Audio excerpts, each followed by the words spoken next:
Hello, hello. Yes. Have a look at the stream.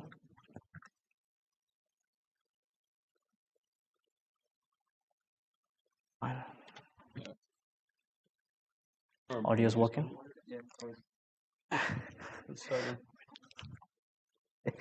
Okay. It's the evening, right? Hi, good evening, everyone. Peace be upon you. Thank you for coming here. Welcome back to the second session for the Cybersecurity Society's hacking workshop. I'm very pleased to see you all again. Pleasure. Today we have a special surprise. I know you can see him. Just gonna I'm gonna introduce him in a few minutes.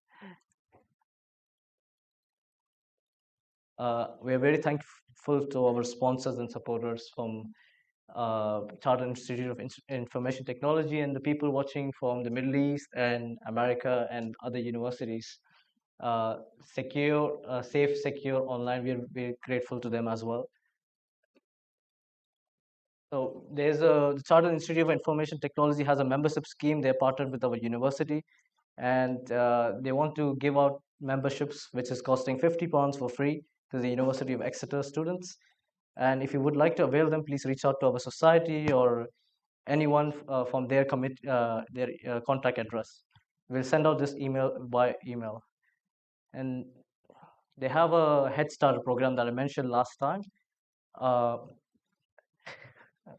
They have a Head Start program that I mentioned last time. I'm going to send out the details. So very beginner friendly. If you want some certificate from an institute, credible body, you can definitely try out their course.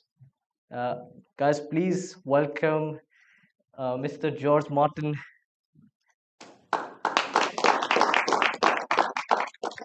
He's doing very wonderful work and very important, and he's going to explain it way better than me. So I'm going to hand it over to him. Can I use the mic?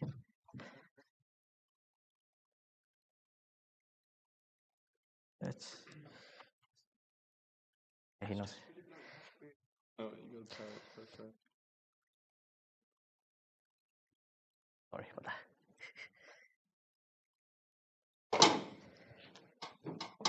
Maybe you should turn it on from there.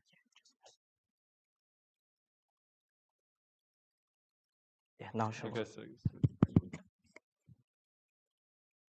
Perfect. Thank you very much. Pleasure to be here. Lovely to meet you. Clearly committed. You know, at 4 p.m. on a Friday afternoon.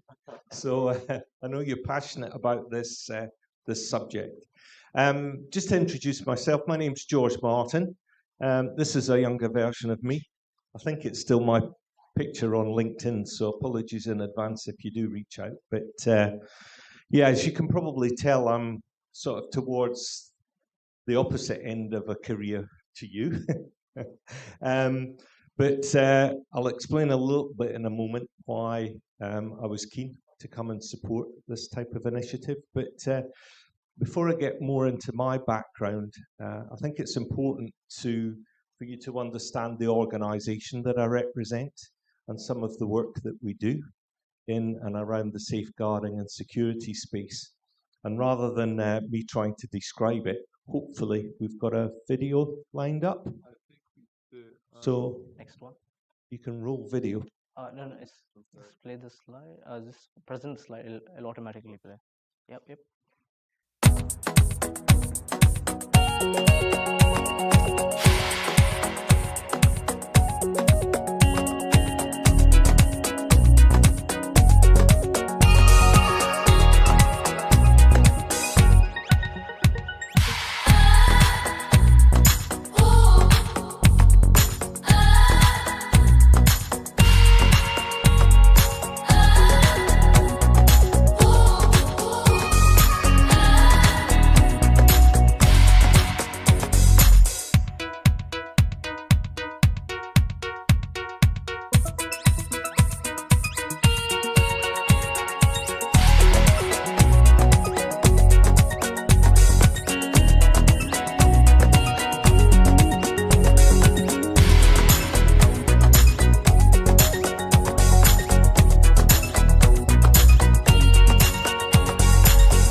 bit of a flavour around the organisation called Southwest Grid for Learning.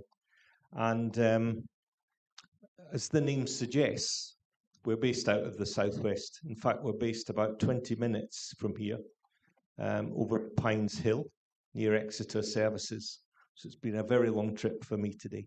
But whilst we started off regionally, we still remain quite a very small team. There's only 37 people work, but we're in our 25th year. This is our 25th year, celebrations this year. And we've really grown and focused from having a regional presence to now having an international presence. So hopefully that gave you a flavour of some of our products. So we do a lot of focus around schools, making sure that children are both safe and secure online. But one of the products there, Stop NCII, Stop Non-Consensual Intimate Imaging, that's present in 200 countries worldwide. And we're working with all of the platform providers to ensure that we, again, make sure people can use digital capabilities safely and securely. So that's who we are. Some of the things that often capture attention is, you may have seen a couple of our helplines up there. Revenge porn helpline, where it's the only helpline in the world for revenge porn. And we receive lots of calls, again, not just in the UK. That's high profile in the media at the moment.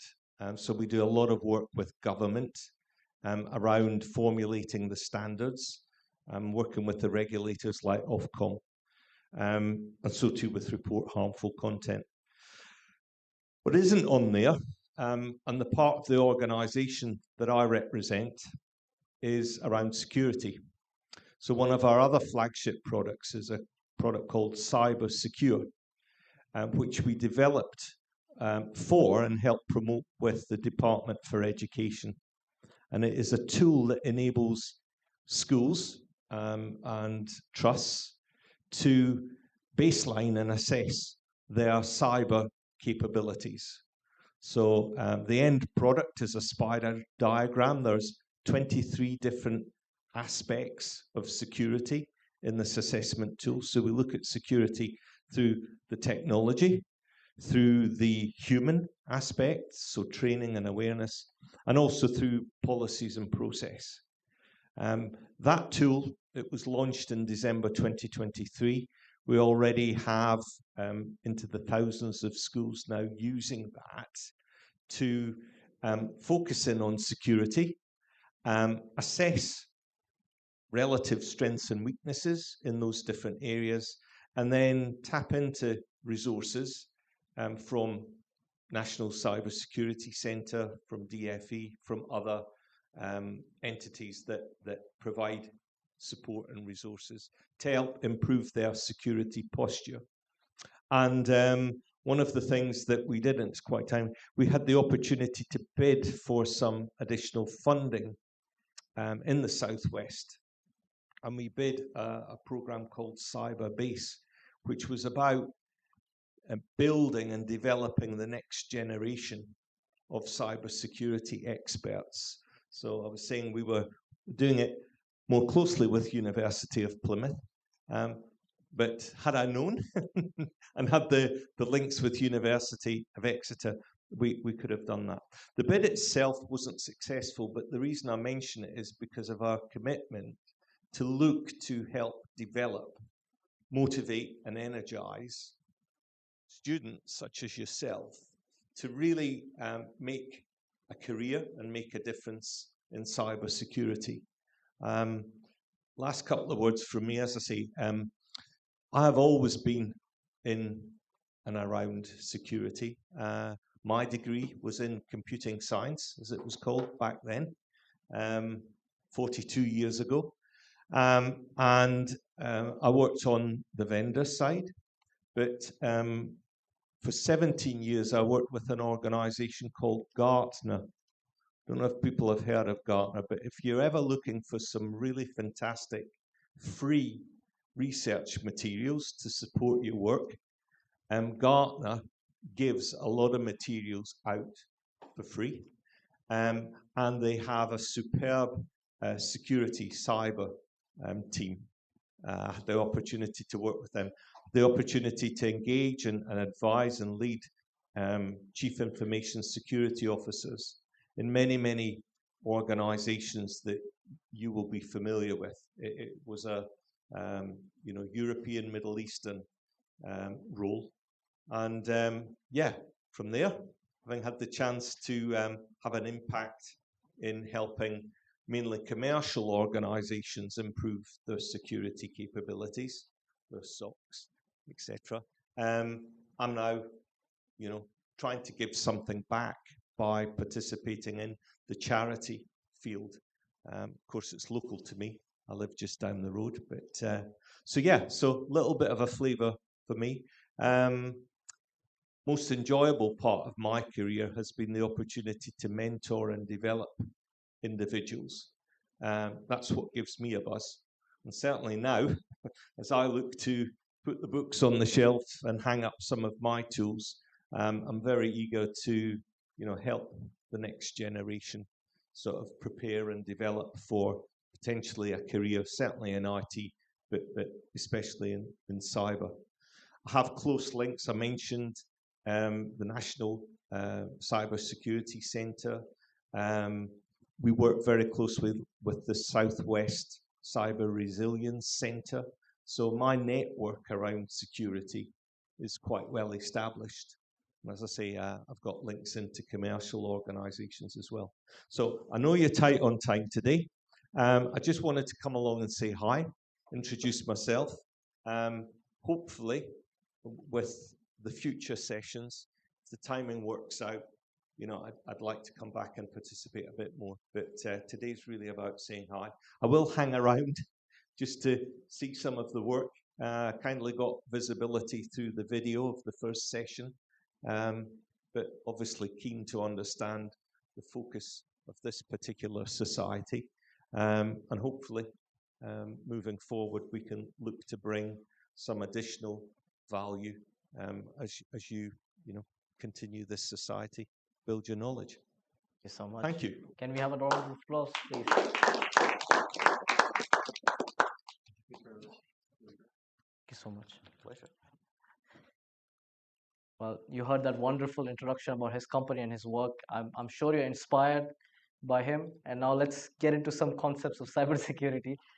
So today we're going to talk about what is cybersecurity. I know I'm supposed to done.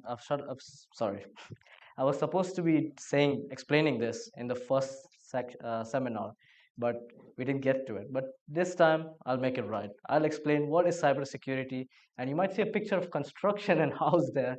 I'm going to relate them together. Don't worry. So cybersecurity, yes, equal to home construction. How? Let's figure it out.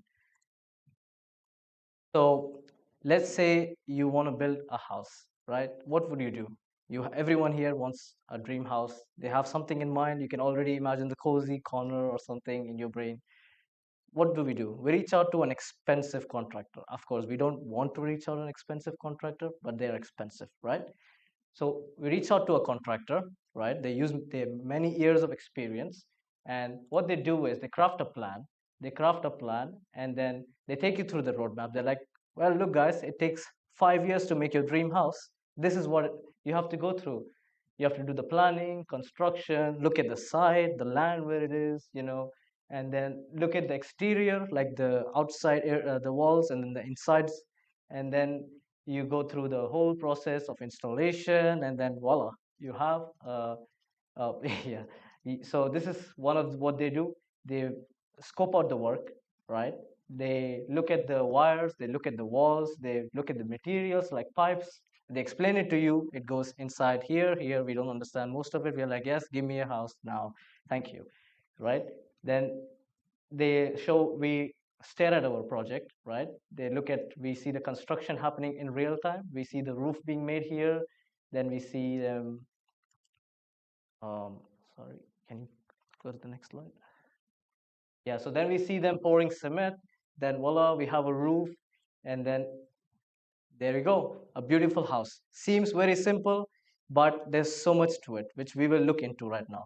But if you think about cybersecurity, right?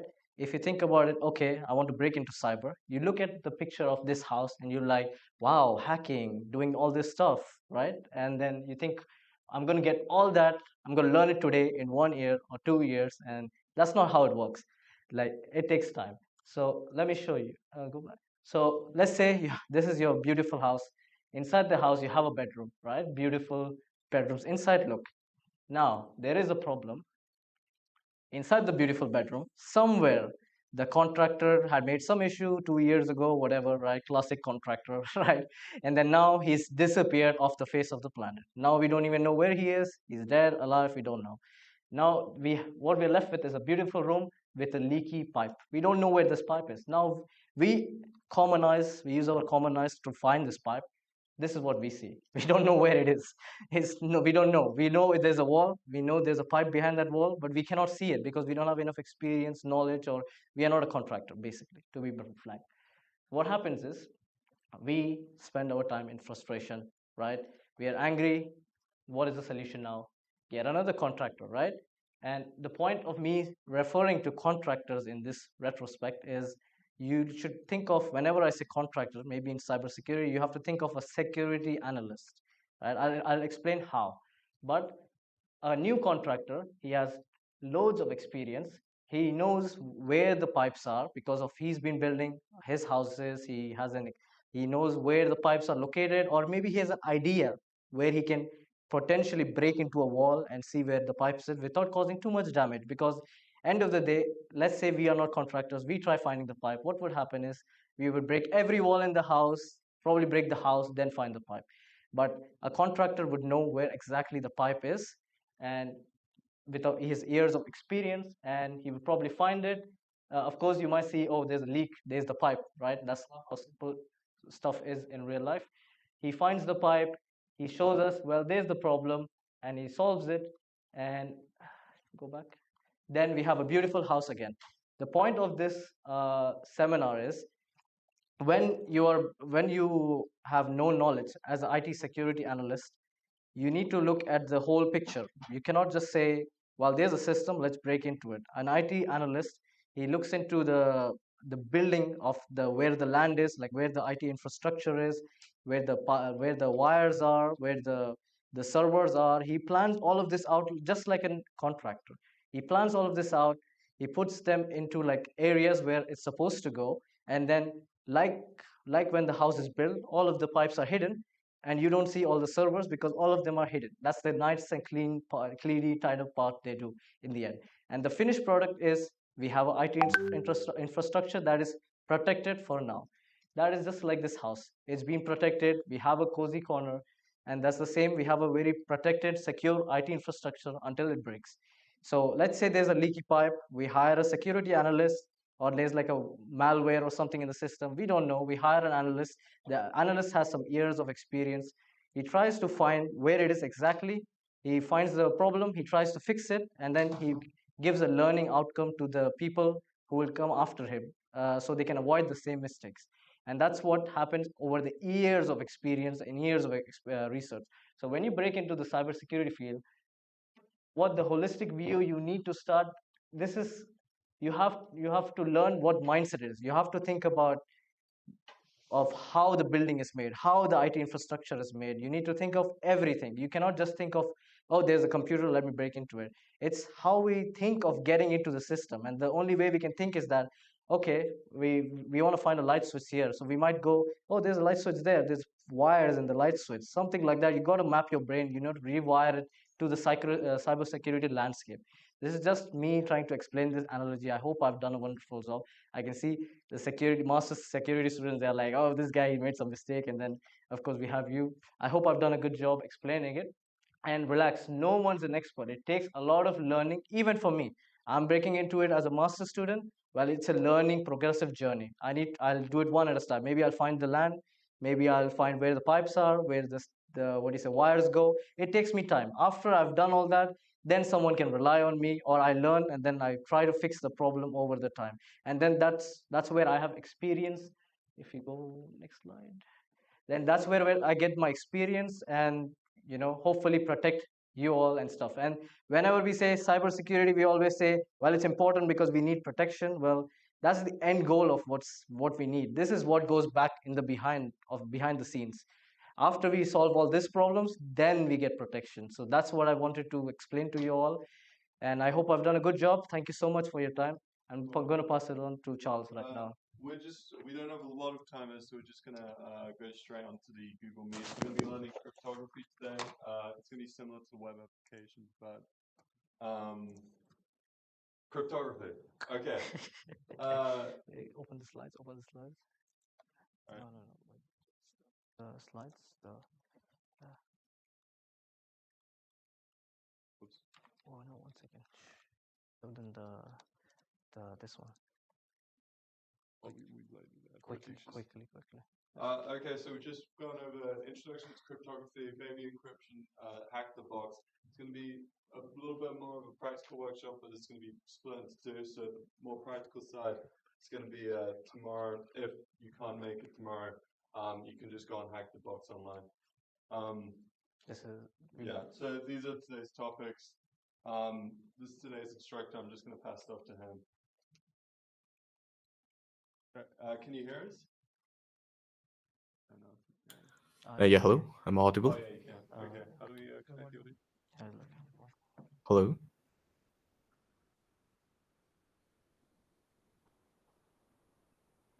Hello.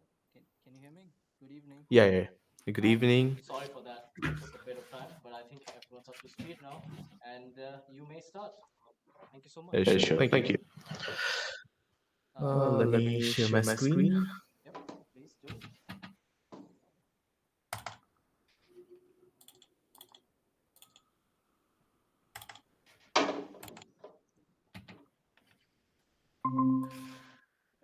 Can you see my screen? Yep. Okay. You can see your screen perfectly fine.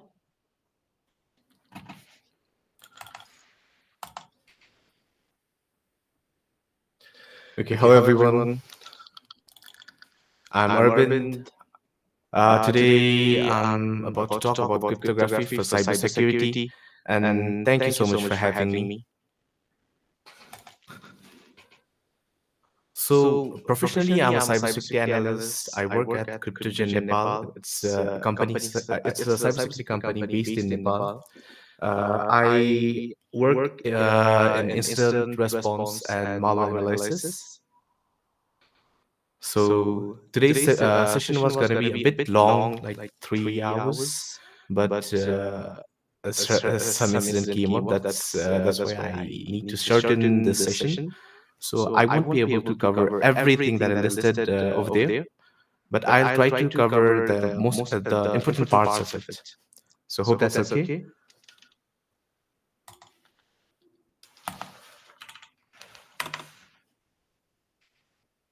Give me a second.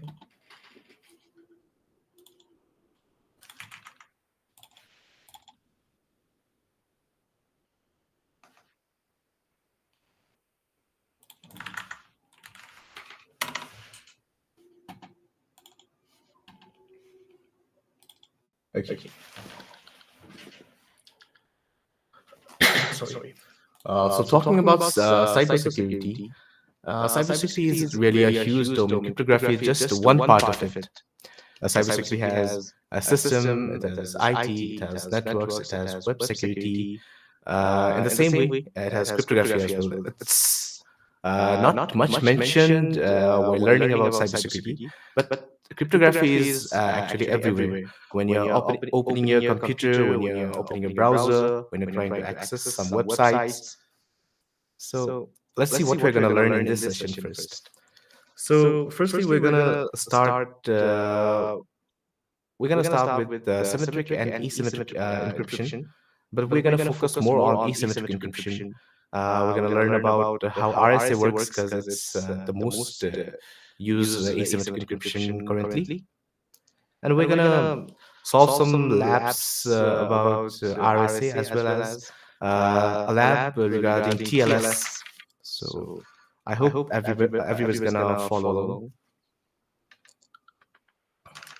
Before starting this session, sorry? Can you turn the slides to full screen? Sure. Okay.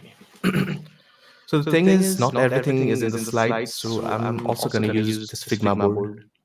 Is it fine? Yes, that's fine. Okay.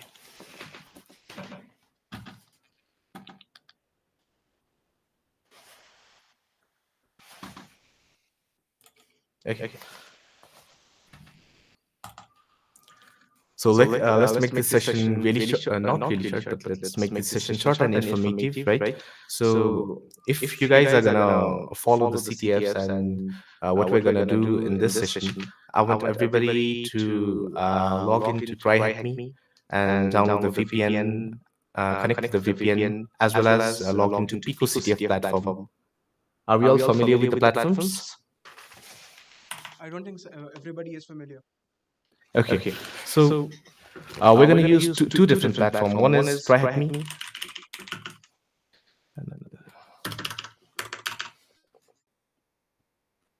So let me use a different browser for this.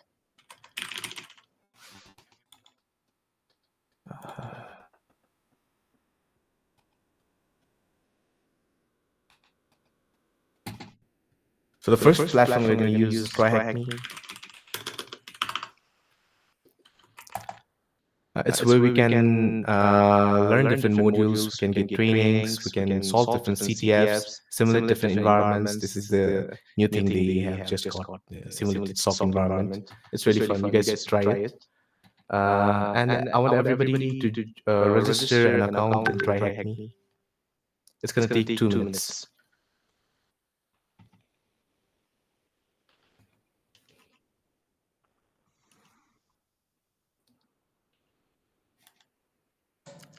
Also, there's another platform called Pico CTF.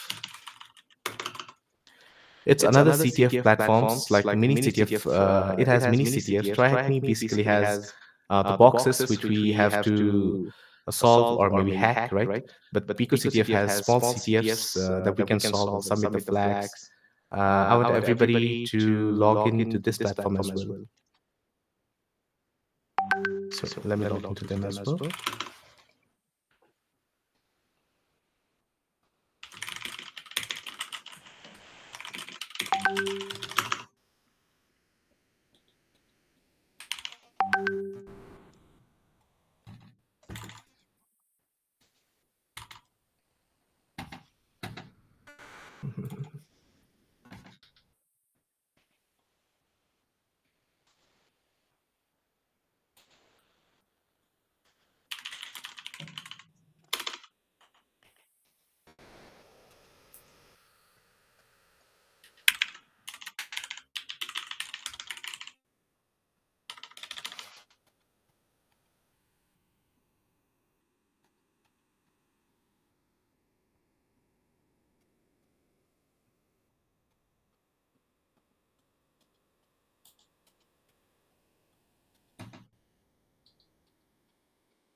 So to access the labs on TryHackMe, we have to download the VPN pack.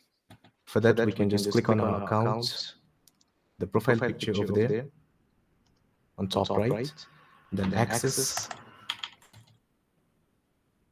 and we just have to select the closest server, closest location server, right? And we can download the configuration file.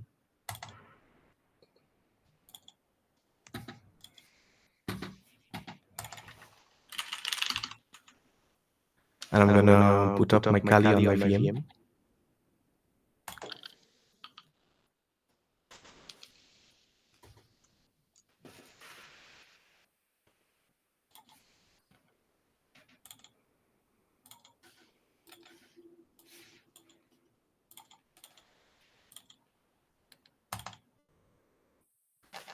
Sorry.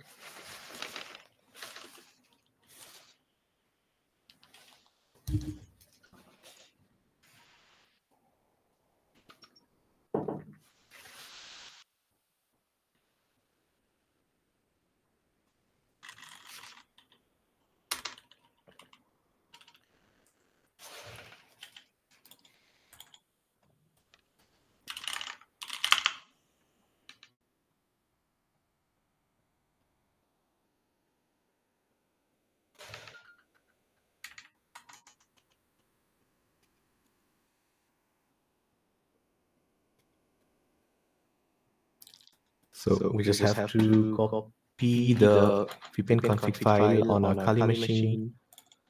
Then we can connect to the VPN sudo using OpenVPN.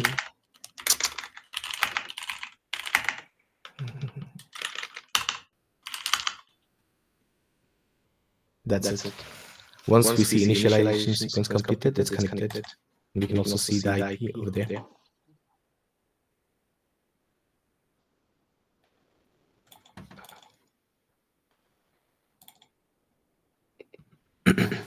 Okay. We'll get back to TryHackMe in a while. Let's start with the session.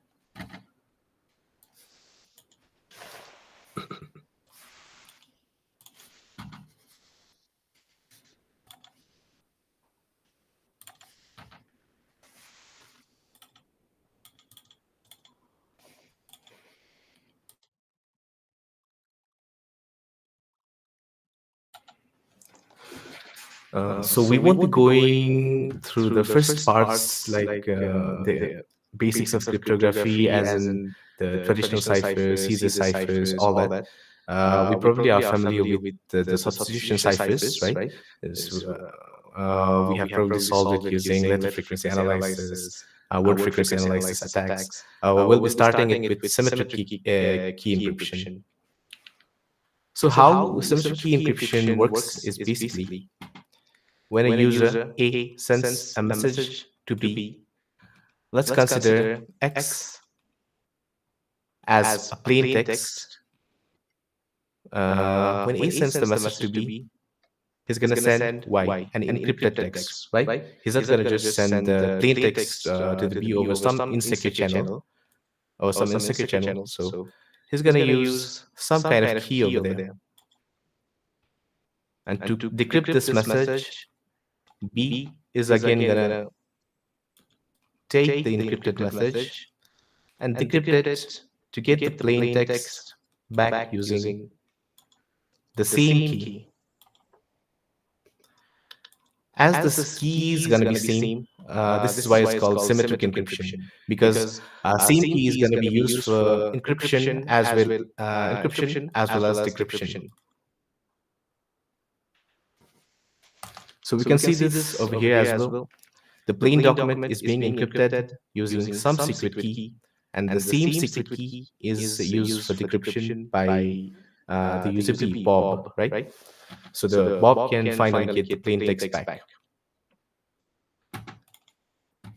There are different kinds of asymmetric encryption. The basic ones are categorized as stream ciphers and block ciphers.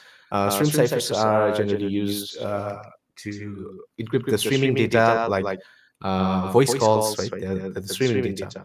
But if there's some more data, like files, messages, it's gonna be using block ciphers. So the total data is going to be divided into multiple blocks, and these blocks are going to be encrypted individually and are going to be sent to from A to B using some kind of medium.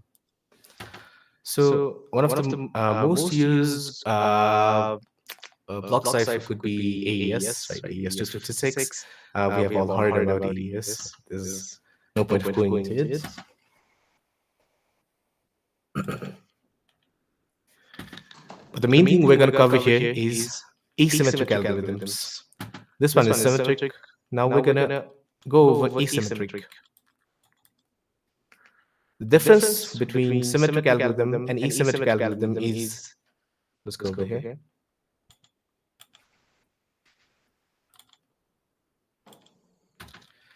During the encryption and decryption, two different keys are being used over here.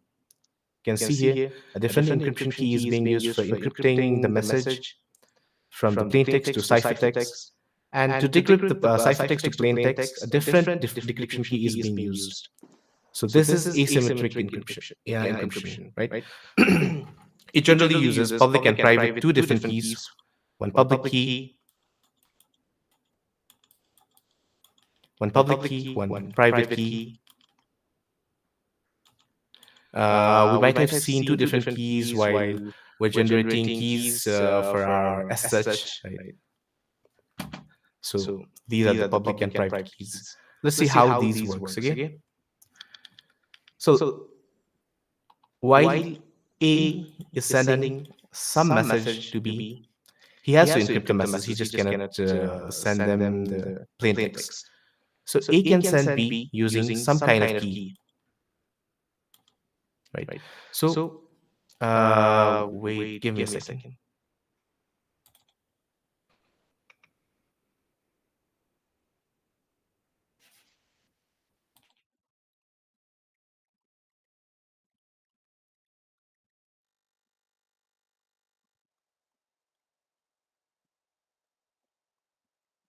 Yeah. Okay, I'm back. I'm sorry. Okay, let's do it again.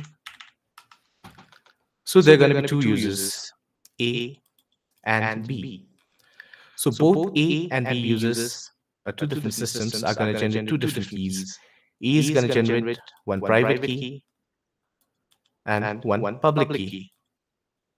In the same way, B is also going to generate two different keys, one private key, one's public key.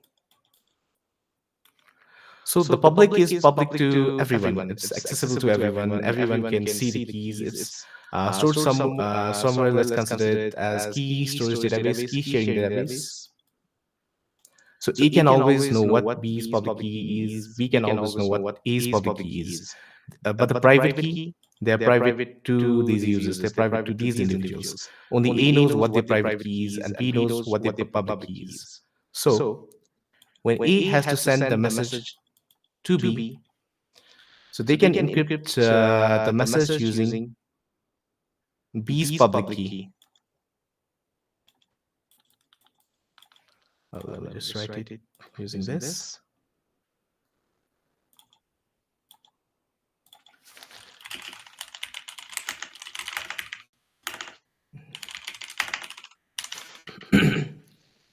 So this way, only B, the user, only the user B can decrypt this message because only the B has the private key. So to decrypt this message, if some message is encrypted using one key, it has to be decrypted using the second key.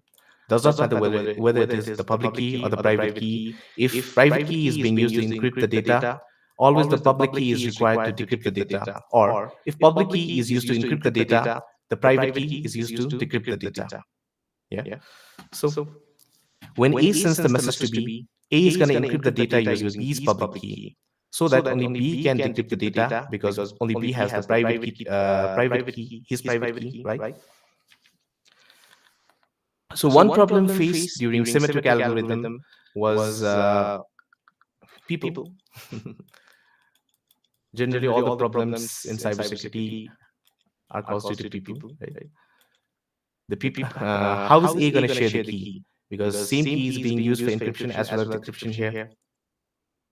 So they're going to they need to share the key over some kind of medium, some kind of secure or as well as insecure medium. So while sharing the key might get leaked, right?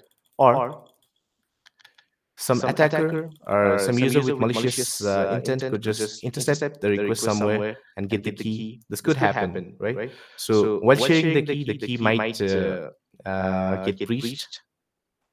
So asymmetric encryption fixes this problem. So there's no need to share a key anywhere. We can see A just encrypted the X and B got Y. The clear text was converted to ciphertext and it was encrypted using B's public key. But B never has to ask A for any key because B already have the private key. So B can just decrypt the data. So first point, confidentiality. Confidentiality is maintained using asymmetric encryption. But the downside of asymmetric encryption is it's really resource heavy. Again.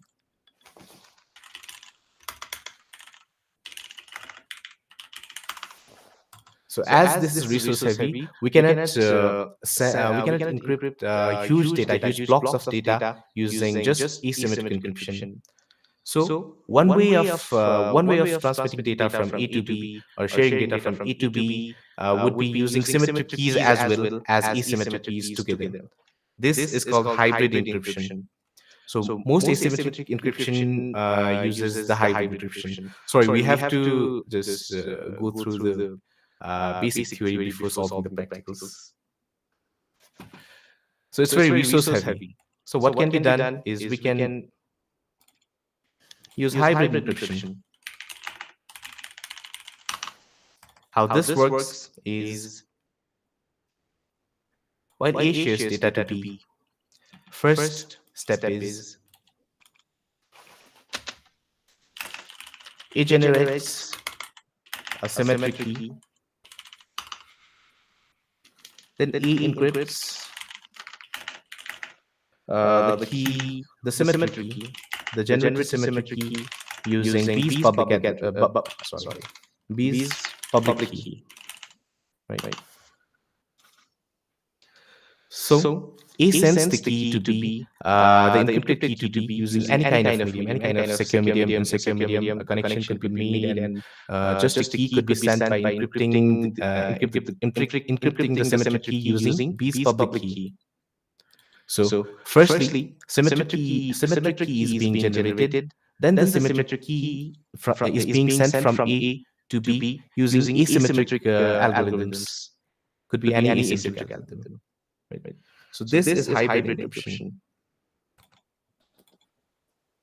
So this is exactly the kind of encryption being handled by SSL or TLS.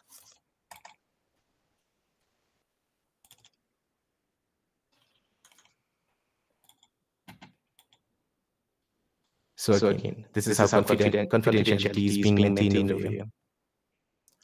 But how is authenticity and integrity of this message could be maintained over here? Let's go over this too. So first, you can hash the message, right?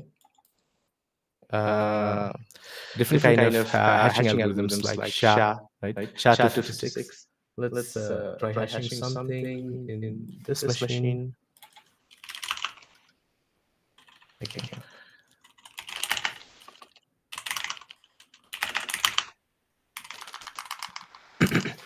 So let's make a new file. Hey, with the content hey. So we have a file hey. We can check the hash of hey, the file hey, as this would be the hash of the file hey, right?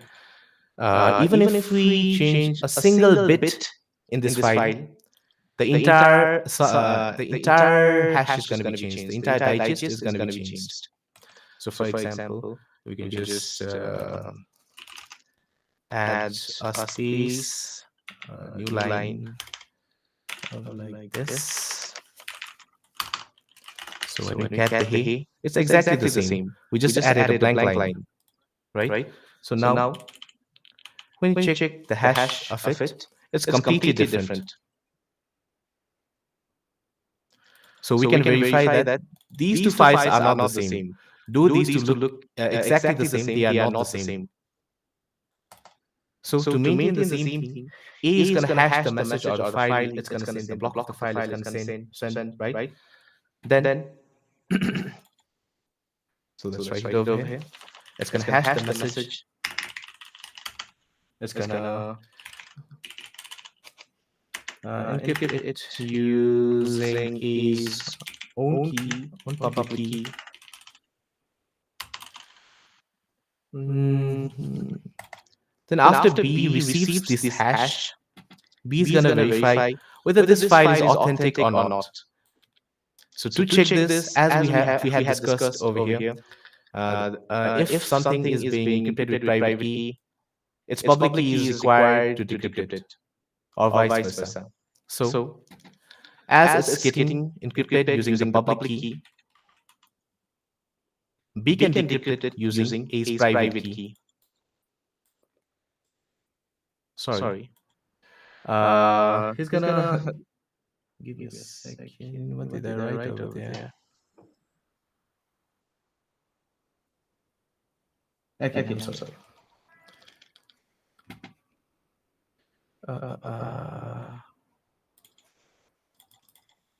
Okay, let me change this a bit. So he's gonna hash the message and encrypt it using its private key. I'm sorry. Its own private key. And when B decrypts this, where's the pen? Okay. B is gonna decrypt it using A's public key again. As the public key is completely visible to B or anybody else, right? So after the message is hashed and the hash is encrypted using the private key, B is gonna get the hash. Then B is gonna decrypt the hash using A's public key. Then B again hashes the message. He's gonna use the same hash function just to check whether the two hashes are same or not. Right. So if two hashes are same, we can say integrity of the message was maintained, right? As well as authenticity was maintained. It was also sent by the authentic user, as it could only be decrypted using A's own public key. If it was encrypted by somebody else or somebody else's private key, it could not have been decrypted using A's public key. So that is how in asymmetric encryption, authenticity as well as integrity is maintained. So to handle these confidentiality, authenticity, integrity, normally HTTPS uses something called certificates. So I want everybody to download this tool, XKey management. Oh, wait, give me a second. Over here. Okay.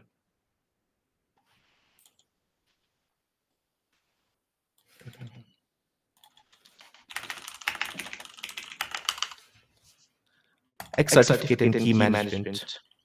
It's a tool where you can see about the certificate being used to verify its authenticity, to check the root certificate's type of signing, right? So let's go to a random website, reddit.com. So we can, my preferred browser for this would be Firefox.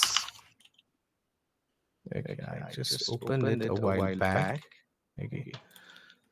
So let's go to reddit.com. And there's a little lock icon over there. Right. So we're gonna see how messages are encrypted for HTTPS. Because if the messages were being transferred using just HTTP, it would not have been secure, right? So how is HTTPS handling this thing? Okay. How is HTTPS maintaining the authenticity of the destination? We might have noticed when the certificate is not valid, or if it has expired, if it's not registered in any kind of registered by any kind of certificates, it's going to always show that the website could be potentially dangerous and something like that, right? So when we use Foxy Proxy, it shows it, right? We need to install a new certificate to the browser. So let's click on this lock icon and see the connection secure. Click on this one. We can see more information about this. Let's view the certificate. So we can get the certificate over here. So let's download the chain. Okay. We downloaded the certificate chain, as well as we're going to download the tool we just mentioned.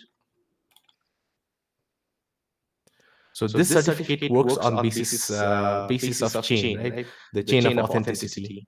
So let's download this tool and we'll understand more about this.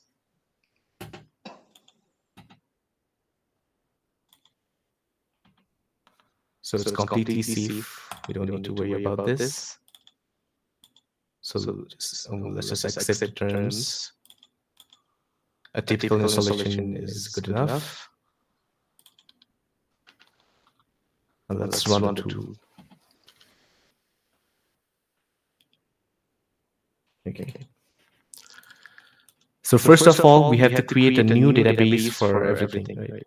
So let's create a new database, something session. We just create a new password. And do we remember the key we just downloaded? There, where did we download it? Okay, using the Firefox. So this key, right? reddit.com chain.pem. So we can open it or view it using this tool. So we're gonna import it, the PEM file. It's a PEM extension. So downloads reddit.com chain PEM, and we're gonna import all.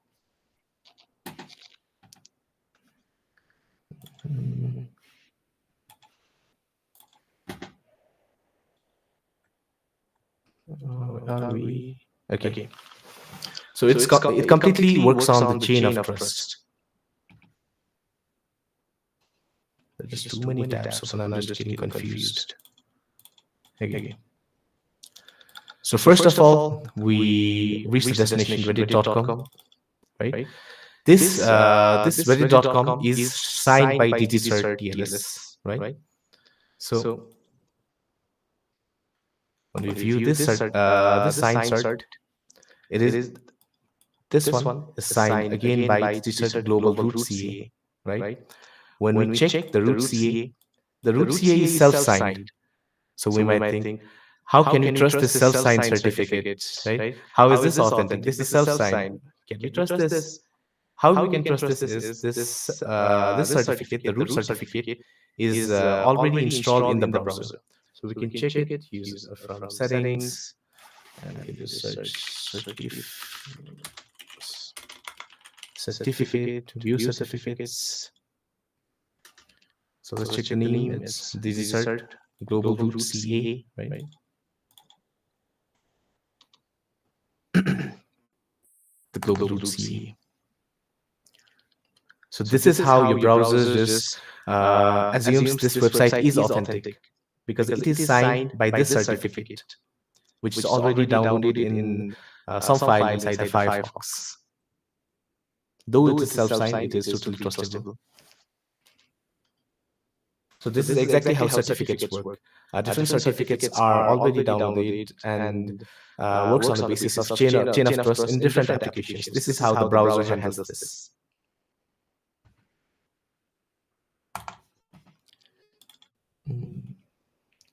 So over here about public key info, we can see it's being encrypted using RSA. RSA is one of the most widely used asymmetric encryption algorithm. So there's this website from Cloudflare. Okay, let me find it.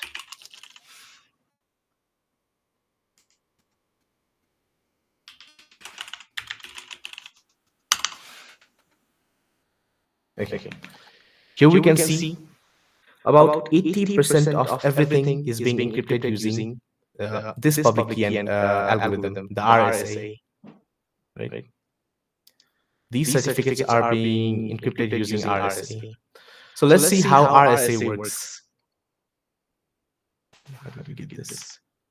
Okay.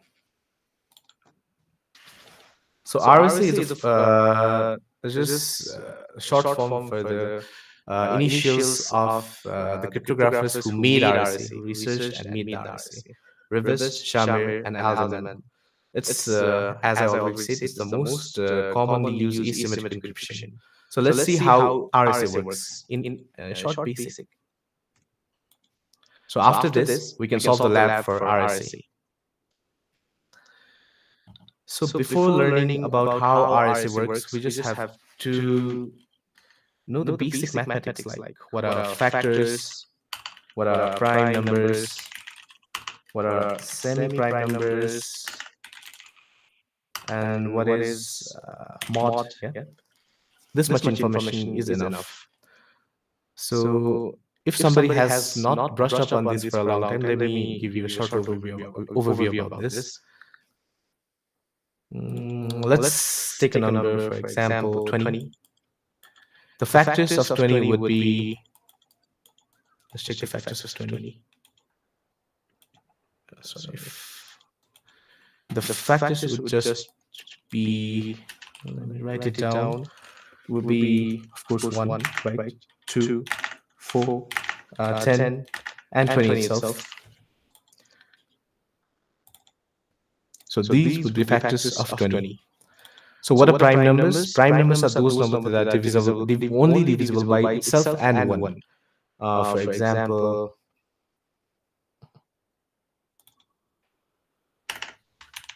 2, 3, 5, 7, 11, 13, and so on.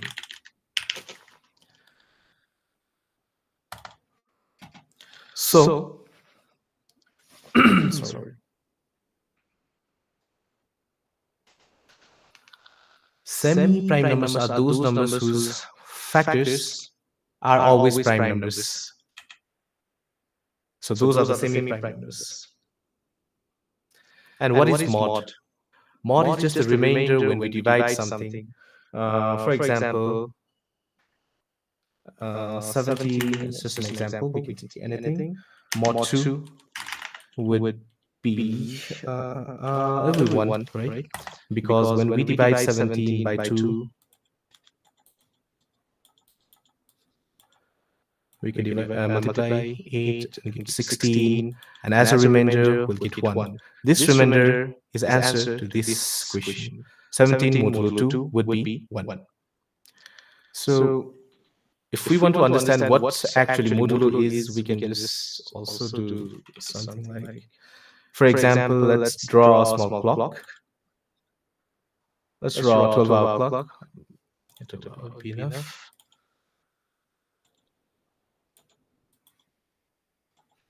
So 0, 3, 6, 9, 2, 4, 5, 7, 8, 10, 11. So this is a 12-hour clock, right? So we have a finite set from 0 to 11. So total number of elements here would be 12. From 0 to 11, there would be 12 elements, right? So if it's 0 right now, 0 a.m. right now, you're 12 a.m. right now.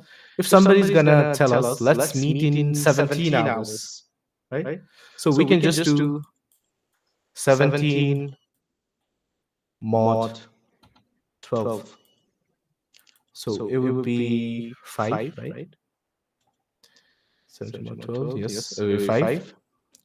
Or we can just count 17 from over here. 1, 2, 3, 4, 5, 6, 7, 8, 9, 10, 11, 12, 13, 14, 15, 16. And yes, it would be 5. So it's just to calculate some elements inside the finite set, we can use the mod. Right? So we can just understand it as the remainder of division. So this is all the mathematics we require over here for the RSA. So let's solve this. First of all, what we're going to do, what RSA does is first it generates keys, right? Because we need public key as well as private key for the encryption to work. So we just have to select 2 prime numbers. The prime numbers are really huge, but to make us easy during this explanation, let's just take 2 really small prime numbers. So we need to take P, 2 different prime numbers, P and Q. Okay. So let's assume 2 prime numbers as 7, 11. So these are 2 small prime numbers. In actual RSA, the prime numbers are really huge. Then we need to calculate the product P times Q, right? Product will be P times Q. And for P times Q, the answer would be 77 over here. So let's consider this product as N. And we need to find totient of the N. Right. A totient of N would be a totient of a prime number can be calculated using P minus 1 times Q minus 1. So it would just be 6 times 10. So totient would be 60. So totient is it's going to take a lot of time to cover the totient, but a totient of a prime number can always be calculated using this. Okay, P minus 1 times or product of P minus 1 and Q minus 1. So it will always be 60 over here for us in this scenario. So after we get the value of P, now we have value P, Q, and totient T, right? We need to select a public key. So how do you select a public key? There are three criteria we need to fulfill to select the public key. First, the first criteria is the key must be prime, must be a prime number. The second criteria is the key should be less than the totient or T, right? And the third criteria is the key should not be the factor of the totient, not factor of.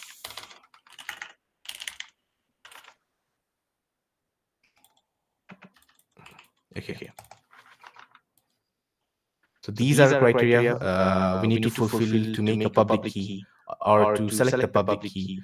So for public key, let's just assume a number for now.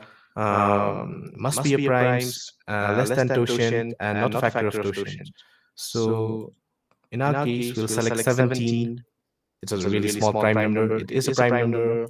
It's less than totient, and it's not a factor of totient, right? So we can just select E or a public key used for encryption as 17. The second key we need to find is the private key.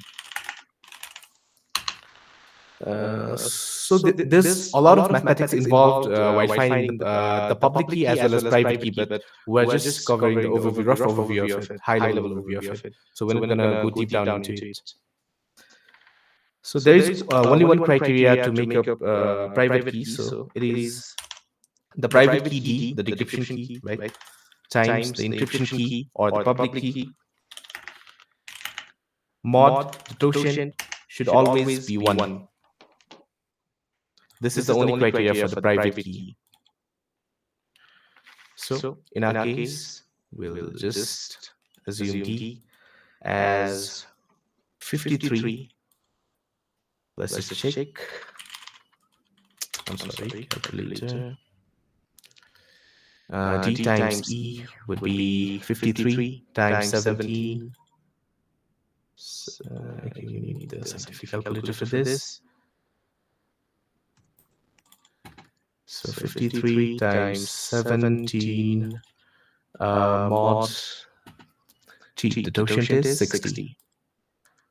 So it fulfills our criteria that the mod should be 1, or the solution should be 1, the answer should be 1, right? So we have already selected two different keys, one public key and private key. So now how encryption and decryption works is it's really simple. To get Y or the ciphertext, what we're going to do or how it's going to encrypt it is we're going to take the plain text to the power the decryption key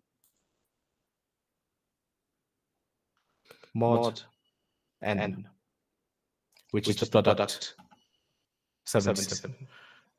So the answer here would be x is what's x?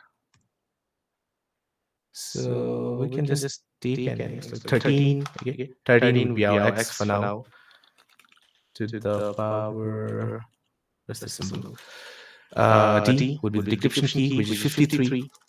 53 mod n with the product that is 77. So the solution to this, let's find out. 13 to the power, okay. 13 to the power, I'm sorry. Don't use the Windows calculator too much. 13 to the power 53 mod 77. So we'll get 41.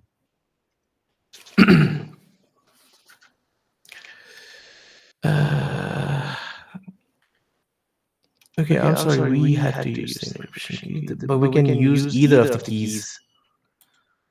I'll just change here. We can just switch this with 17, the encryption key, right? So 13 to the power 17 mod 77 will be 62. So the answer here would be 62. So 62 is our ciphertext. In this case, when P and Q are 7 and 11, and when our plain text is 13, we get output for the ciphertext as 62. And for the decryption, how it works is, to get the X back, to get the plain text back, we're just going to take the ciphertext to the power decryption key. Here we encrypted it, so that's why we're using the E encryption key. But we can use either of the keys. It doesn't matter, to be honest. We just have to use one and encrypt one and decrypt the other one. Mod the same N product. So it will be 62 to the power. The decryption key would be 53. Mod N would be, what's the product? Would be 77 again. So the answer to this would be, well, it would be 13, but let's verify it. 62 to the power 53 mod 77. So we get our 13 back. So this is how encryption happens, and the same thing happens for decryption. Just the different keys would be used. So we can do the same using different the keys in different order as well. So we can use we can use either of the keys for encryption and either of the keys for decryption, right? So let's try it again by using the decryption key over here and encryption key over here. So Y would probably over here be X. Let's take it as 13 again. 13 to the power. Here we took 17, but now let's take the decryption key, 53.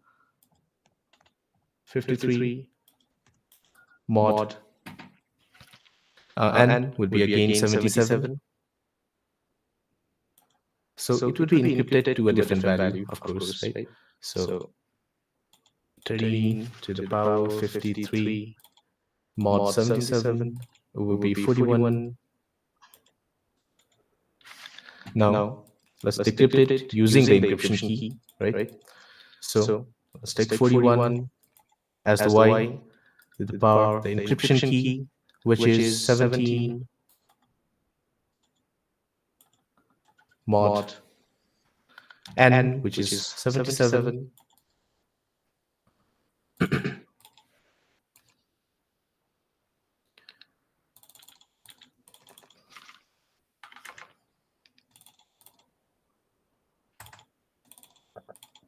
which is again 13. So we started with X13 and encrypted it using getting the ciphertext 41. Then we again took the ciphertext 41 and decrypted it and got back the 13, our plain text. So this is how RSA works. Just the numbers here are a lot bigger, not just 7 and 11. So the security of this algorithm, the security of RSA totally depends upon the difficulty of factoring the semi-prime n, this number. It's really easy for us to just find factors, two different prime factors of this prime number, right? This semi-prime number. But if the value of n is really low, like 10,000, 1,024 bits, right? 2,044 bits, 48 bits. So it will be really hard for even the computers to factorize it, to find the factors of it. So let me show you a scenario. So this is really small values, the p and q as well as the n. All of these values are really small. The biggest prime number factored till now by human is 829 bits long, and it was done around 2020, February 2020. The longest prime number which was factored was this one. But the standard key size in 2002 was stated as 1024 bits. And it was again changed in around 2015 as 2048 bits.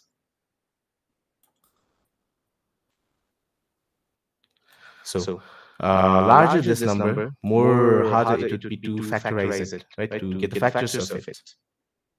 So let's solve the CTF about this RSA.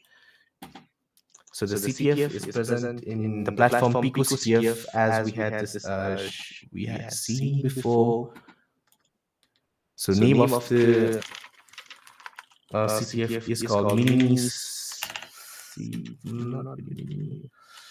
RSA. Sorry. It's this one, mini RSA. So it's categorized as hard, but I'll introduce you some tools so that it's going to be really easy for you, everyone, to get this one. So the tool I'm going to be showing here is give me a second, let me remember it. RSA CTF tool, yeah. I think this was it. Yes. So this tool can perform different types of attacks to RSA. It is listed somewhere. Let me show you. Okay, it's around here. This is all the different types of attacks that can be performed over here. The attacks here is completely mathematical. So these are all the attacks we can perform using this tool. So we can install this tool in our Kali machine using the commands are just listed somewhere. Yeah, over here. Right. I have already installed the tool on my machine. So let me just open my virtual machine. Where did it go? So I just want every one of you or everyone who's following this tutorial with me to just download this tool, our RSA-CTF tool, and install it on their system. I'll wait a minute.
So let's look at this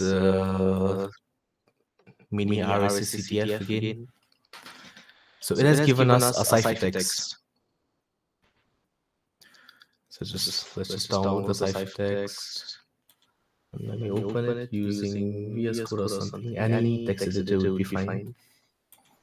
So we have N over here, which is the product, right? P times Q. And C would be ciphertext.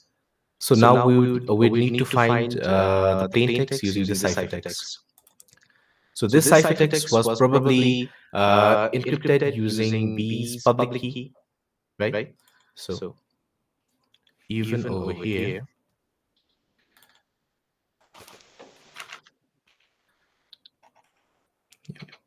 when A was sending message to B, A was encrypting the messages using B's public key, right? So this message, so over in RSA as well, this message here, the ciphertext, is obtained by encrypting the plain text using somebody's public key. So let's look back at the public key over here. So there is some criteria over here, right? One criteria we had not mentioned. Let's not say criteria. Let's say how public key was made. Made is using two things: one N, the product, and E, the exponent. These two assets, these two things, right?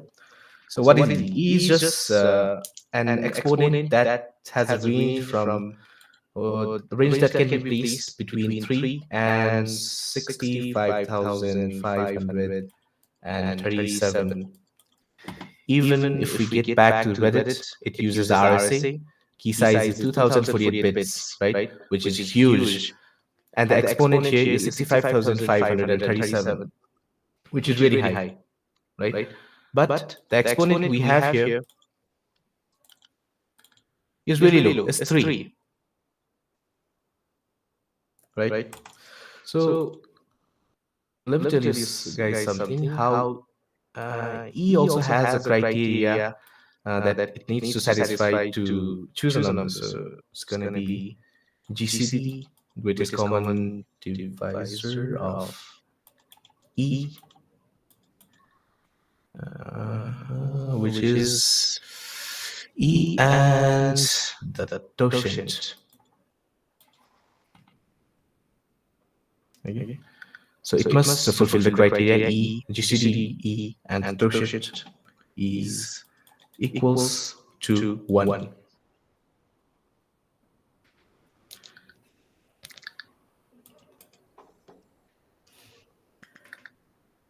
So over here, as E is really low, the exponent is 3. So it is vulnerable due to the size of the exponent, of course, right? The lower it is, the more easy it is to crack, right? We can just craft a simple Python script to decrypt this one, or we can just use the RS tool that we just downloaded over here. Where did it go? I've already downloaded this, and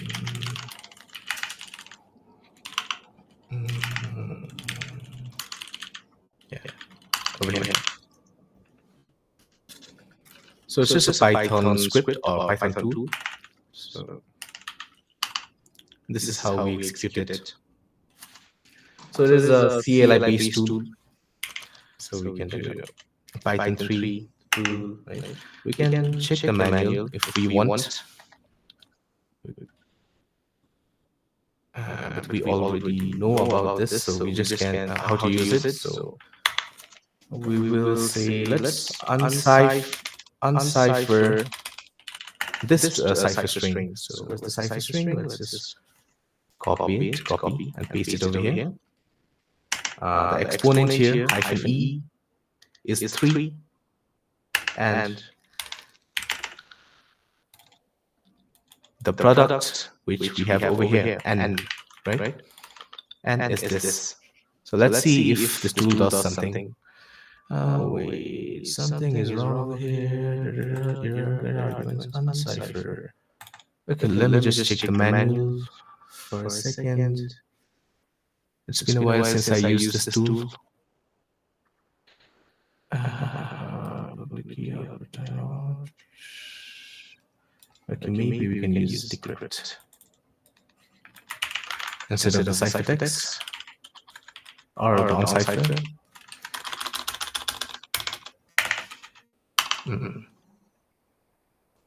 So it's doing something. It's different. It's performing different types of attacks and trying to find the value of the public key.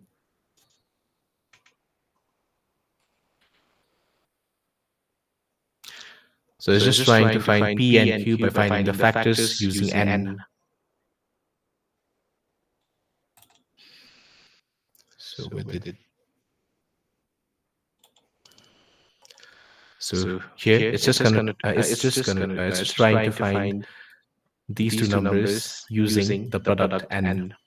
So computing is this is really difficult for any computer, and it's going to take time for even quantum computers, right? And as we don't have access to it, till we don't have access to it, right? RSA is pretty much very secure.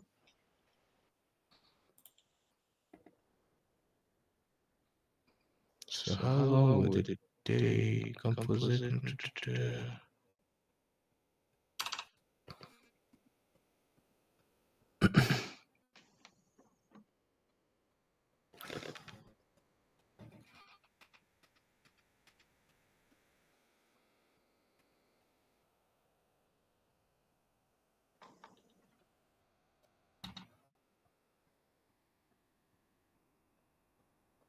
So if you guys want to see the command I use, I'll just put it up on the screen somewhere.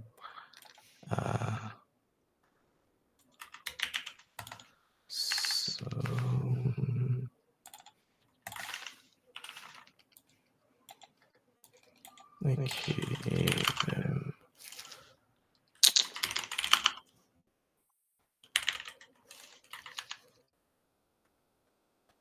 So these are all the attributes that we used. Decrypt, value of exponent, value of the product. We already have these values from this file, which we got using PicoCTF, which is the platform that we are using to solve the CTF. This platform, right?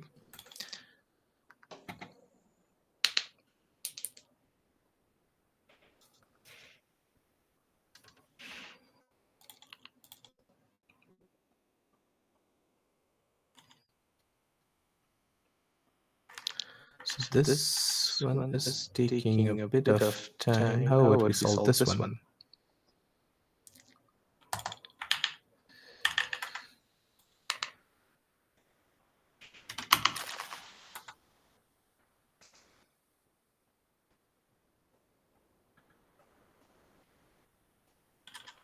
Let's solve another one simultaneously. So same commands, but not exactly. Let's do it again.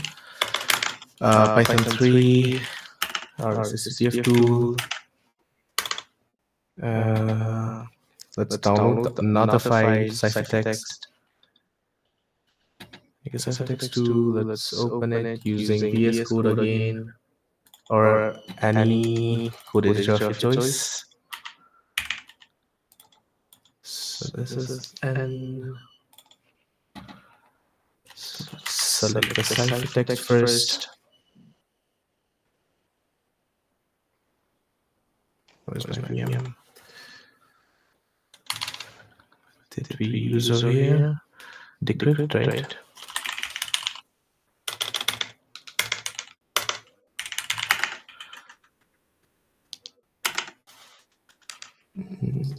And the exponent is 3 again, and the product is this value again.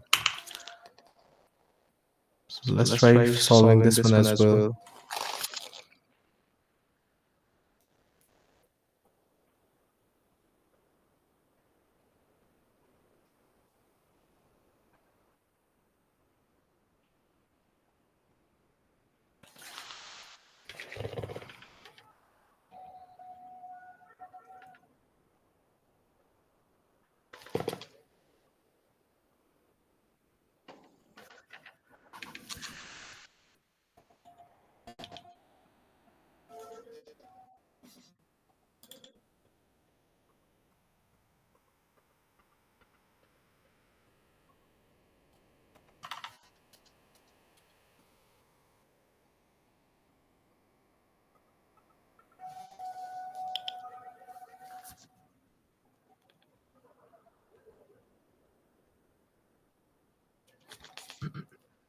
So it might be taking so much time because I'm providing limited resource to my VM.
So this would take some while, right?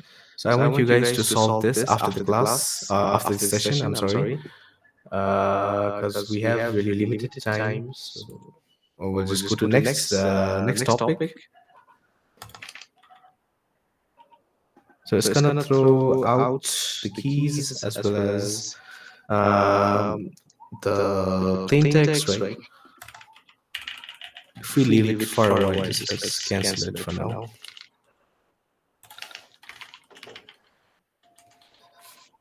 So please try it in your free time after this class.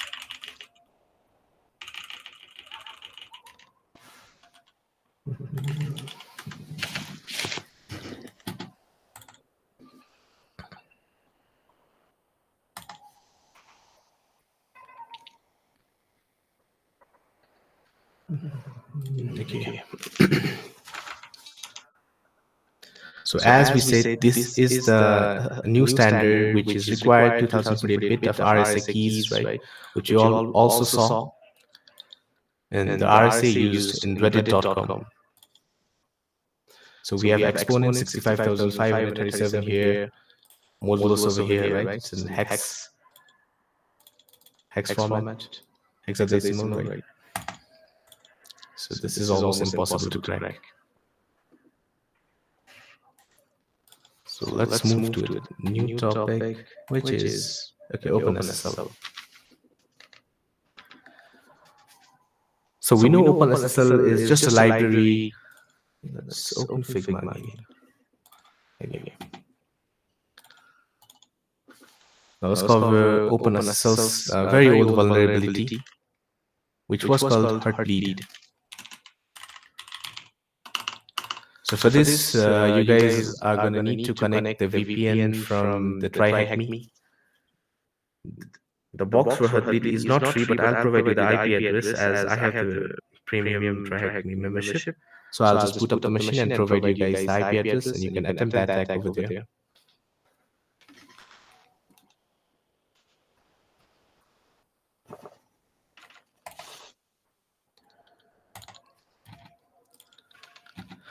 So what is OpenSSL? OpenSSL is nothing but just a library.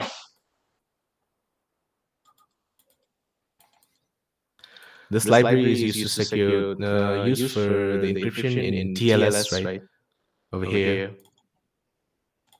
For HTTPS, to encrypt emails and everything, right? So OpenSSL has one small extension called Heartbeat.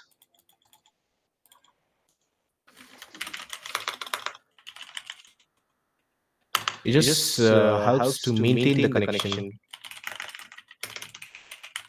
Even if the packets are not transferred from the server to the client for a short while, after the connection has already been made, the OpenSSL extension heartbeat does not let the connection to die, right? So that is the use of heartbeat. But in the past, there was a really huge vulnerability in heartbeat. So let's see what it was. So let's say this is a client. So this is a server. Using this heartbeat extension, the client would send heartbeat request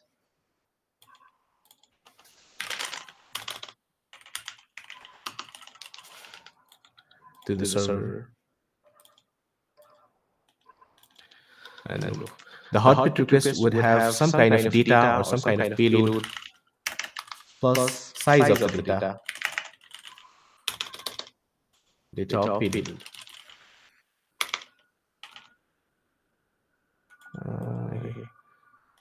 So this heartbeat request has some data and size of this data. So the client sends these two messages or these two information, data and the size of data, to the server. And as a response, the server is going to send back something to the client. It is exactly the same data or the same payload and some padding. Same payload. Right? So the client sends some data and the size of the data, and the server is going to reply to it using reply to it as the same payload and some padding. So how this was being checked in the past was, do we have knowledge about pointers? So the client would send the data and size of the data. How it would check, verify the payload was, it would take a pointer or it's just memory location, right? When the client sends data to the server, this data would get loaded to the memory, the RAM. Then over here. Then as along with data, the size of the data is also being transferred from the client to the server. So the server then took the size defined over here, starting of this data. Right? So for example, he sends some data hello, and hello is 1 byte long. The server will just see where is hello being stored in the memory, right? So it's being stored here. So how long is the data? It's 1 byte. So it's going to take 1 byte and send it as a response to the client. So, but there was a huge flaw over here. The attacker could just spoof the size of the data. So, for example, the client could send some data that was 1 byte long.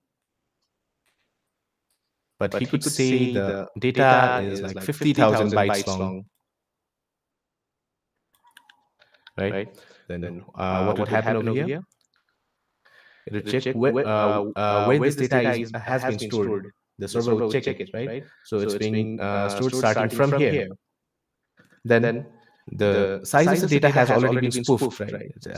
It's 1 byte, but the attacker has said it's 50 bytes. So server thinks it must be 50 bytes. So it's gonna take data starting from here and take 50,000 bytes data from here and send it as a payload. So there is not 50,000 bytes of data in the server's memory, right? There would be some other data, like the username could be there could be passwords, there could be keys, right? The RSA key could be there, right? So the attacker could just take this data as this is getting, what shall we say? This is the data that we get back as a response, and the client would get more data than what was required. So let's solve this and we'll understand more about this. It's just a basic architecture of what's happening over here.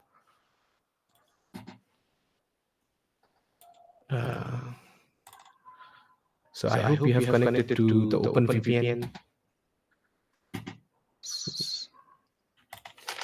So let me just boot up the machine, learn, search, and select heartbeat, vulnerability. So can you hear me? Yeah. So like they weren't able to connect some of them, but after like Okay. this workshop is over, probably we'll tell them. But they are following through what you're showing them. So yeah, thanks for Okay. clarifying that. Yeah. That's fine. Yeah. So then we'll just start the machine over here.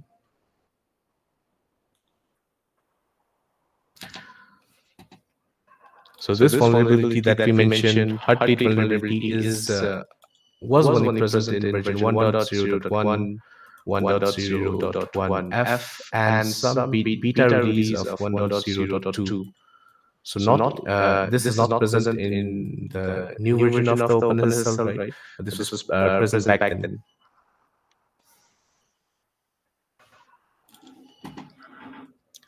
To boot up.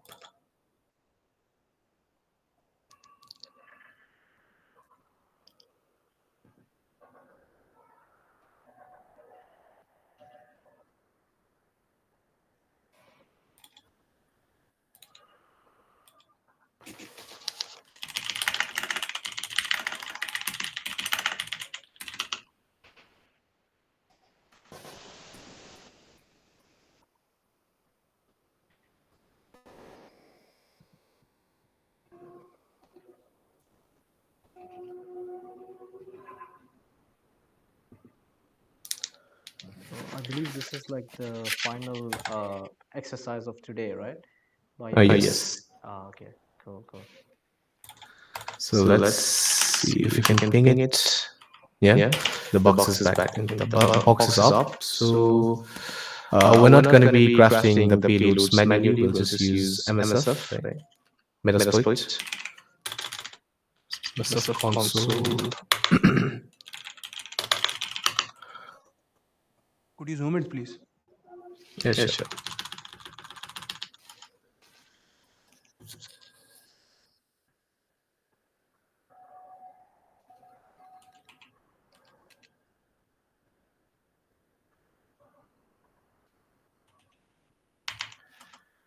So let's search for the exploit.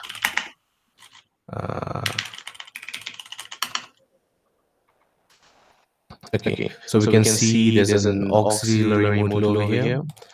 So what auxiliary modules are these auxiliary modules are used for scanning, fuzzing, and stuff like that. So not for actually gaining the reverse shell or the shell of the server or the victim, right? But just the scanning and give me a second. Just scanning and fuzzing. So let's use this module. Let's see options. What we can enter here. Sorry.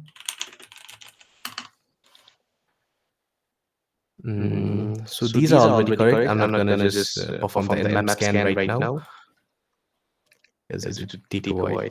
But let's just input the rhost, which would be the victim machine, IP of the victim machine. So set our hosts as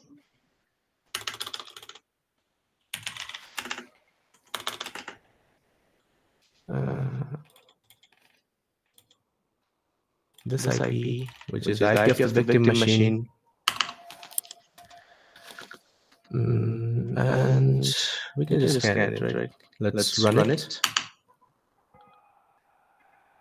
So auxiliary module completed. Okay. Set var goes as true. Okay. Let's run it again. Because this just got executed in the background, and I don't know what happened, right? So let's see in a little bit more verbose. So over here, this is the data from the memory. So what we can do is store it in a file. Just copying and pasting it would not be efficient. So we can just do set action as dump and run it again. Okay. So this gets stored in a file over here.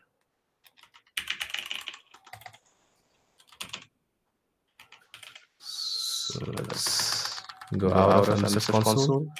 We can just get it, right? Or you can just see the readable strings of it, like strings, and the path of the file. So these are the texts that we fetched from memory. So this they could have been usernames over here. They could have been passwords over here. The keys over here, right? So we probably even have the flag we require over here in this output.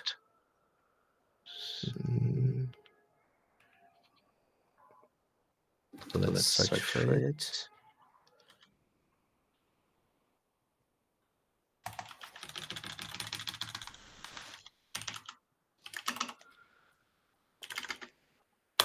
So let's start from the top. It's not on the top. Where is it then? Let's.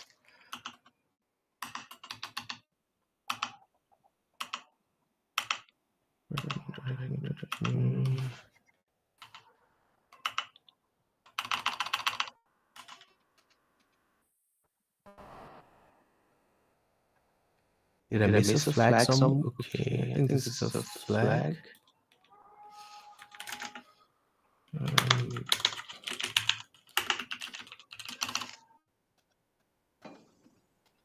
Did I miss something? Let me check again. See the hint.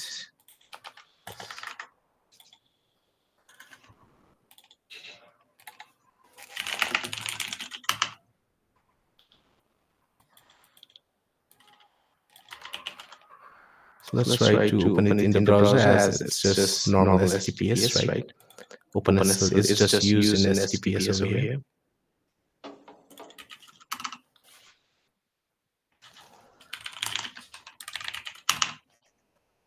So this comes up when the certificate that we talked about around at the starting of the session.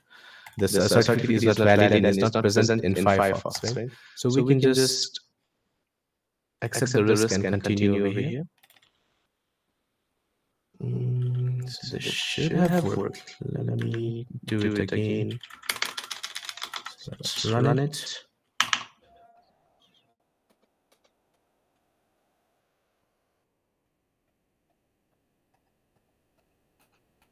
Username, email. Oh, I missed this one.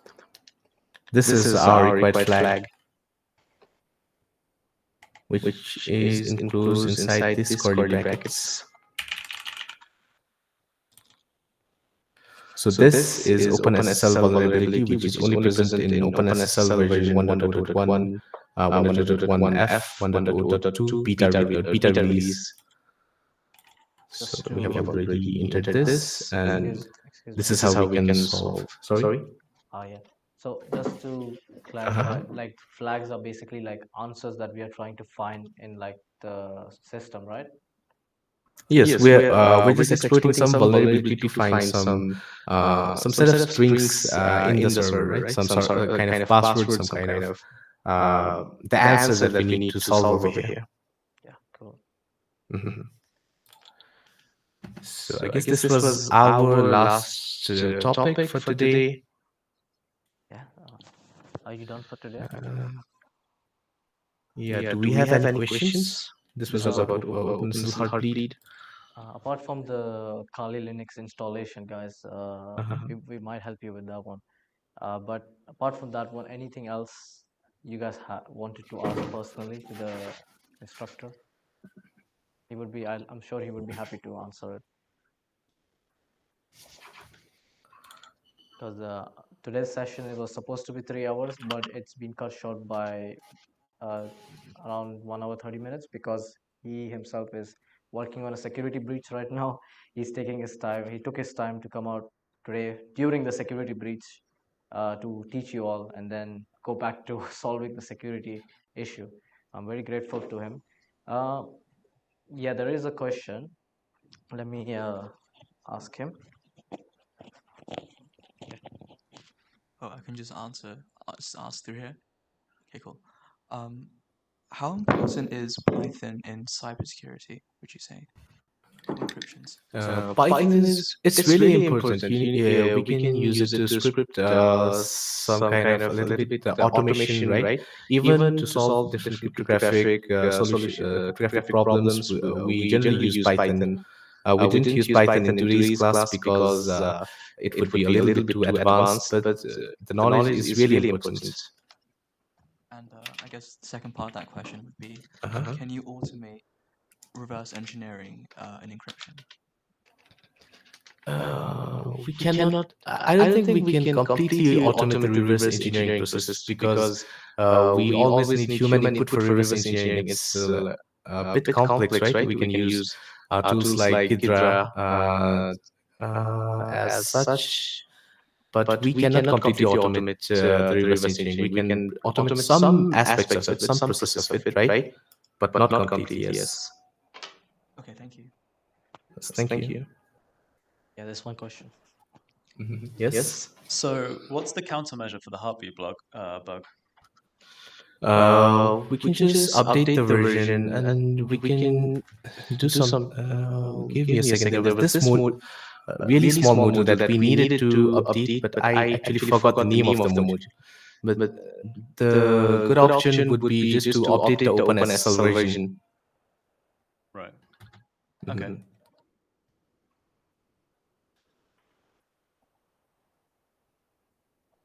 Mhm.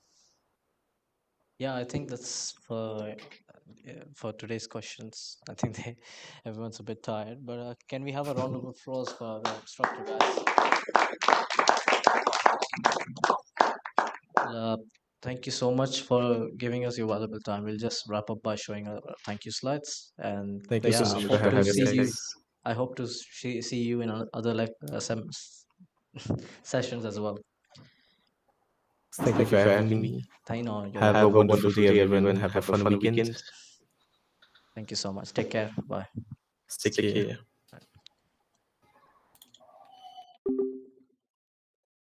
Yeah, let me.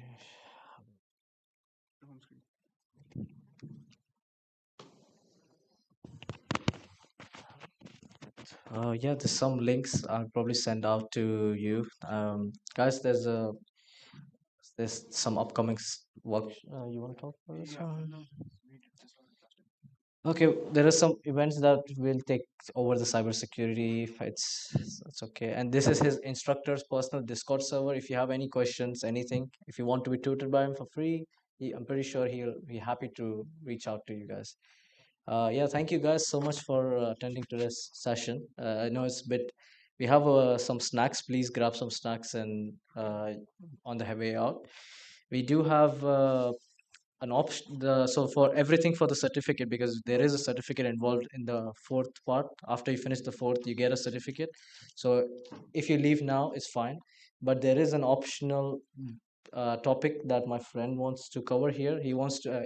I'm pretty sure you have seen like the Kali Linux tool being used everywhere. So if you have issues installing it yourself, or you think you can, we'll send you out a video how you can install it. But if you want personal help, he's going to give you a demo of how you can install Kali Linux and probably help out here as well. So you can stick around for that, or you feel free to grab some snacks and have the rest. Have a good rest of your evening. Thank you so much. Take care. Yeah, put them on the table. Thank you, guys.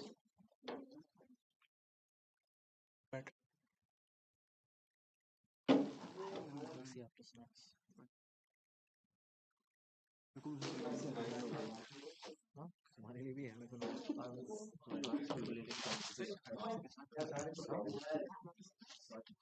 नहीं glasses खत्म हो गए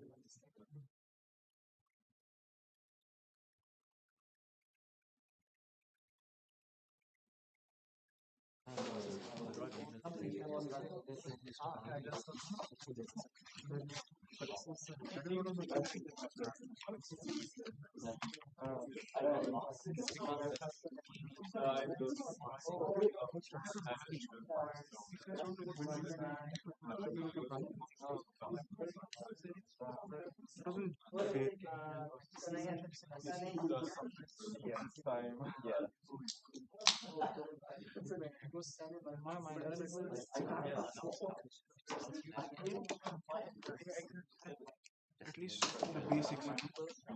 What is Linux? Start from there. Okay, get started. If I was a beginner, I would never know. It's a very distribution was exactly. It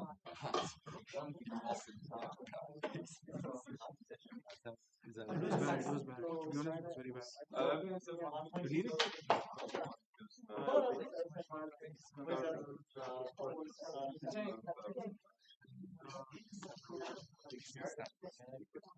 A lot of basic stuff.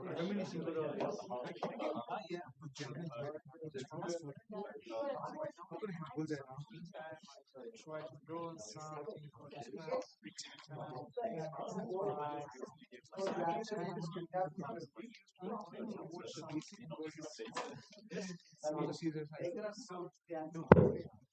so much statement to hashing him.